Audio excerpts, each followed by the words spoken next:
Dwayne Johnson's dad joke game is fucking fire. How's it? Welcome to Tama Takes Reviews. My name is Sean Tama. This is where I give you my take. First things first, please do me a huge favor. Hit that like and subscribe button for me. If you like movie reviews, top 10 lists, TV show reviews, I got you. Today we got The Jungle Cruise, based off of the Disneyland ride. And I was pleasantly surprised with this film. The trailer didn't do it justice. I felt the trailer made it look a little too corny. And while there are corny parts in this film, it was a lot of fun. So let's get into it. What did I like about it? Bruh, that's cherry! Dwayne Johnson, Emily Blunt, Jack Whitehall, all great. They all do what they need to do as their characters. Even though we have the usual romantic plot between Johnson and Blunt, it didn't take away from any of the action. There's a scene early on where Dwayne Johnson's character is basically the skipper on a jungle cruise, just like at the park, and he's making these ridiculously dumb dad jokes, but I ate him up. I thought they were hilarious, very well written, very well delivered by him. And I thought that would be the end of it, but he actually has a bunch more throughout the film that he did a great job with. I was very, very surprised with that.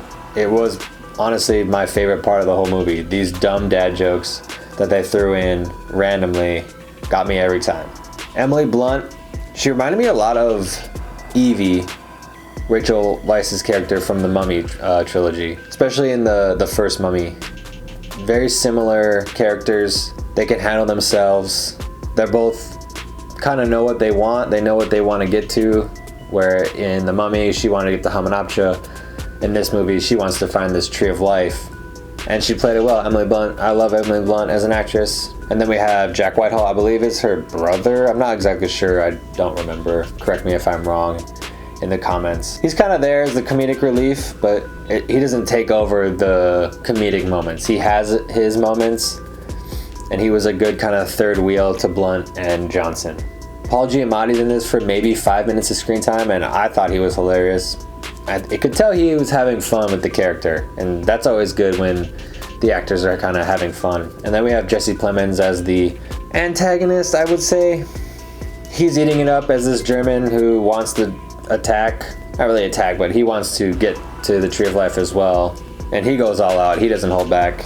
You could tell he was also having a lot of fun doing this German soldier. Getting into what I didn't really like about it, Brad, that stinks. I think they could have shortened it by about 10 minutes. I think the middle drags just a tad, but I feel like a lot of movies are like that, where they try to introduce us to other things that may not need to be there, but they want to fill up time. Some of the CGI, not the best, but again, I don't know exactly what you would expect from a movie like this with a bunch of animals in the jungle. Like, there's gonna be CGI. Could they have done better? Maybe. I don't think it's a huge deal, but if I'm nitpicking, that's something that I would say they could have maybe done a little better. There's not a lot of tension throughout the film. I think there comes a time when something happens that you're like, oh crap, but they resolve it fairly quickly, and it's kind of takes away from the shock value. So overall, this was a very pleasant surprise for me. It's one of the better Disney live action films based off of like a ride, or based off of Disneyland. I mean, I like the Pirates first three. Tomorrowland, I wasn't that huge a fan. Haunted Mansion was garbage. And I can see a sequel happening for sure. Is it worth the $30 on Disney Premier Access? I think if you have a family of 4 and you don't feel comfortable going to a theater, I think it is worth it. I think this is better than Mulan. I think it's right up, not quite there with Black Widow, but it's gonna entertain you for a good Friday, Saturday night. Have some snacks, you'll have a good time. So should you watch this movie? That is gonna do it for the take today. Let me know what you thought of Jungle Cruise in the comments below, and I will catch you next time. Shits.